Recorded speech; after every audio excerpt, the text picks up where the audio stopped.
প্ৰাপ্য বিচাৰি ঠিকাভিত্তিক কৰ্মচাৰী ধৰ্মঘট, স্তব্ধ গ্ৰামোন্নয়নৰ কাম কাজ, প্ৰতিবাদক গুৰুত্ব দিয়া নাই চৰকাৰে, প্ৰতিবাদৰ সময়সীমা বৃদ্ধি। যোৱা 11 নৱেম্বৰৰ পৰা ৰাজ্যজুৰি অব্যাহত আছে সদৌ অসম পঞ্চায়ত আৰু গ্ৰামোন্নয়ন বিভাগৰ ঠিকাভিত্তিক কৰ্মচাৰী পৰিষদৰ কৰ্মবিৰতি আৰু অৱস্থান ধৰ্মঘট কাৰ্যসূচী। প্ৰাপ্য অধিকাৰৰ দাবীত বিগত 4 দিন ধৰি কৰ্মবিৰতি আৰু অৱস্থান ধৰ্মঘট কাৰ্যসূচী পালন কৰিছে।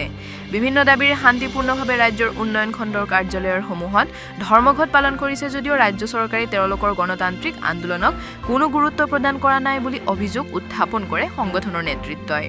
প্ৰথমে 11 নৱেম্বৰৰ পৰা 13 নৱেম্বৰলৈকে প্ৰতিবাদ চলিছিল যদিও মুখ্যমন্ত্ৰী আৰু ৰাজ্যৰ গ্ৰামোন্নয়ন মন্ত্ৰীগৰাকীয়ে কোনো গুৰুত্ব প্ৰদান নকৰাত সন্ধাই আন্দোলনৰ সময়সীমা অনিৰ্দিষ্ট কাললৈকে বৃদ্ধি কৰাত পঞ্চায়ত আৰু গ্ৰামোন্নয়নৰ বিভিন্ন কাম কাজ এক প্ৰকাৰে স্তব্ধ হৈ পৰিছে। ৰাজ্যৰ আন জিলাৰ লগতে হোজাই জিলাতো প্ৰতিবাদ অব্যাহত ৰাখিছে কৰ্মচাৰীসকলে। মীনাকান্দি উন্নয়ন খণ্ড বিষয়াৰ কাৰ্যালয়ৰ সন্মুখত বিন্নাকান্দিৰ সভাপতি ধন বৰা আৰু সাধাৰণ সম্পাদক আব্দুল বাছিতৰ নেতৃত্বত শতাধিক কৰ্মচাৰীৰ ধৰ্মঘট পালন কৰি দুখ প্ৰকাশ কৰে। নেতাদ্বয়ে কয় যে আমি চৰকাৰৰ সৈতে যুদ্ধ কৰা নাই, আমাৰ প্ৰাপ্যহে বিচাৰিছো। দিনে নিশাই আমাক বিভিন্ন কামত চৰকাৰে নিয়োগ কৰিছে যদিও আমাক উপযুক্ত প্ৰাপ্য দিয়া নাই। 16-17 হাজাৰ টকাত আমি পৰিয়াল পোহপাল দিব পৰা নাই। তেওঁলোকৰ 60 বছৰলৈকে চাকৰি সুনিশ্চিত কৰা, RP বৰদান কৰা, সমকামৰ সম অধিকাৰ প্ৰদান কৰা, HR পলিচি প্ৰযোজ্য কৰা, ন্যূনতম 30 হাজাৰ টকাৰ এককালীন বেতন বৃদ্ধি কৰা আদি বহুকেইটা দাবী উত্থাপন কৰি প্ৰতিবাদ অব্যাহত ৰাখিছে।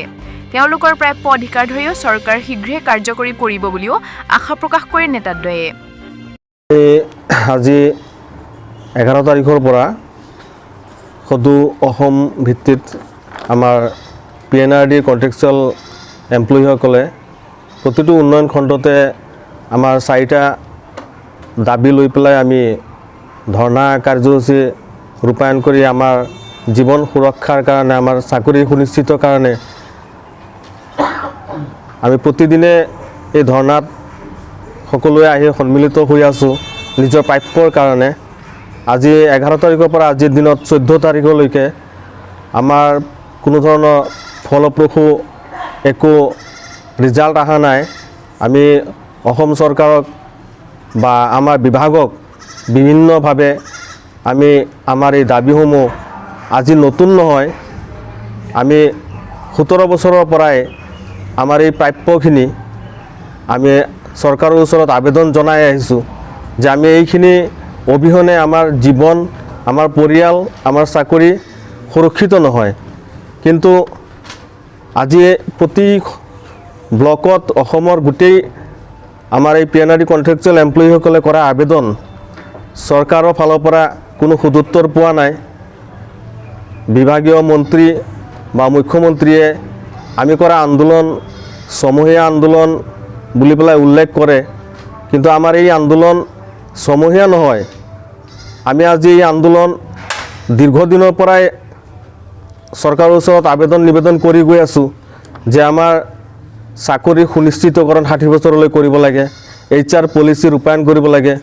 ন্যূনতম আমি এতিয়া বৰ্তমান 16-17 হাজাৰ টকা দৰমহা পাওঁ, তাৰ লগত 30 হাজাৰ টকা প্লাছ কৰি পেলাই আমাক এটা উপযুক্ত সুবিধা এজন স্থায়ী কৰ্মচাৰীয়ে যিখিনি সুবিধা পায় সেইখিনি পৰ্যায়ত যাতে আমি কৰ্মখিনি কৰিব পাৰোঁ, তাৰ কাৰণে আমাৰ চৰকাৰে যাতে আমাৰ এই কন্ট্ৰেকচুৱেল এমপ্লয়ীসকলৰ প্ৰতি সদয় হয়, তাৰ প্ৰতি চৰকাৰক আমি বিনম্ৰ অনুৰোধ জনাইছোঁ। আমি লগতে প্ৰতি বছৰে যাতে আমাৰ চেলাৰীৰ লগত ফিক্সড হিচাপে মানে 10% ইনক্ৰিমেণ্ট এটা ধৰি দিয়ে, কাৰণ বৰ্তমান যুগত যিখিনি মূল্যবৃদ্ধি হৈছে তাৰ লগত যদি আমি নিজক যদি জীয়াই ৰাখিবলৈ উপযুক্ত মূল্যখিনি নাপাওঁ, তা আমি চৰকাৰৰ বিভাগৰ কাম কাজবিলাক কেনেকৈ আমি ৰূপায়ণ কৰিম? আমাক দি পেলাই পঞ্চায়তৰ কৰ্মচাৰীসকলক, PNRDৰ কৰ্মচাৰীসকলক দি পেলাই এনে কোনো কাম নাই যিটো কৰোৱা নাই। PMYG ঘৰ, MGNREGA, NSAP, election duty, Orunodoi, অন্যান্য যিকোনো ধৰণৰ পঞ্চায়ত অহা অৰ্ডাৰত কন্ট্ৰেকচুৱেল এমপ্লয়ীসকলৰ মানে নাম থাকিবই। আৰু আমি ফুলফিল কৰিবলৈ যাওঁতে দিনত কৰি পেলাই কেতিয়াবা ৰাতিও আমি কাম কৰিবলৈ বাধ্য হৈ যাওঁ। আমাৰ টাৰ্গেট বান্ধি দিয়ে, এই টাৰ্গেটত আমি উপনীত হ'বৰ কাৰণে দিনে নিশাই কাম কৰোঁতে কোনো কোনো সতীৰ্থই আমাৰ জীৱন মানে প্ৰাণ বিসৰ্জন পৰ্যন্ত দিব লগা হৈছে। তো চৰকাৰক আমি অনুৰোধ যে চৰকাৰৰ সৈতে আমি ফাইট কৰা নাই, যুদ্ধ কৰিবলৈ অহা নাই। আমি আমাৰ প্ৰাপ্যৰ কাৰণে চৰকাৰৰ ওচৰত এই গণতান্ত্ৰিক প্ৰক্ৰিয়াৰ মাধ্যমেৰে আমি আবেদন জনাইছোঁ। আন্দোলনৰ উদ্দেশ্য আমাৰ চৰকাৰৰ বিৰুদ্ধে নহয়।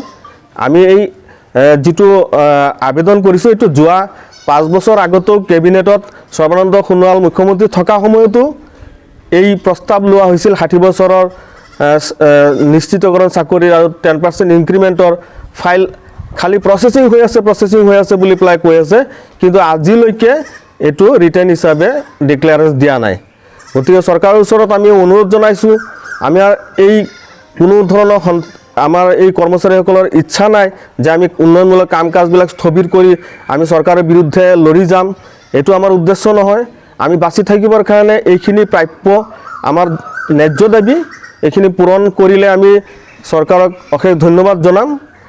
আমি এইখিনি যদি পূৰণ নকৰিলে আমি উপায় নাই। আমি যদি জীয়াই থাকিব নোৱাৰোঁ তেতিয়া আমি এই চাকৰি এনেকৈ কৰি যোৱাতকৈ আমি এই অনশনত এই ধৰ্মঘটতে আমি আমাৰ প্ৰাণ বিসৰ্জন দিবৰ কাৰণে অনিৰ্দিষ্ট কালৰ কাৰণে সিদ্ধান্ত লৈছোঁ।